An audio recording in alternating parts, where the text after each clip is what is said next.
খাবার টেবিল দেখতে পাচ্ছ, তার থেকে দিকে 1 হাত দূরত্বে বাথরুম। তো বন্ধুরা, আর একটা যেটা সবচেয়ে বড় জিনিস, সেটা হলো আমি খেতে বসেছি, ঠিক আছে, খাবার দাবার তো সবই ভালো, কিন্তু যেটা দেখলাম সেটা হচ্ছে ঠিক এই খাবার টেবিল দেখতে পাচ্ছ, তার থেকে দিকে 1 হাত দূরত্বে বাথরুম। বুঝতে পারছো? 1 হাত দূরত্বে বাথরুম, কিন্তু কেউ কিন্তু নাকে চাপা দিয়ে খাচ্ছে না। আমি ক্যামেরাম্যানকে বলবো দেখিয়ে দেওয়ার জন্য যারা বসে খাচ্ছে।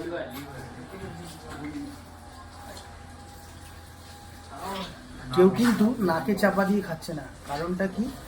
এটা দোকান বলে এখানে এতটাই হাইজিন মেনটেন করা হয় যে একদম টেবিল থেকে ইচ্ছরা দূরত্ব না, 1 হাত দূরত্বে বাথরুম থাকলেও তুমি কোনো এখানে গন্ধ পাবে না, কোনো স্মেল পাবে না।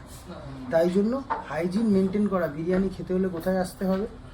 বারাসাত, নোয়াপাড়া, কালীবাড়ি মোড়ে কার্তিক দেন হালদার বিরিয়ানি।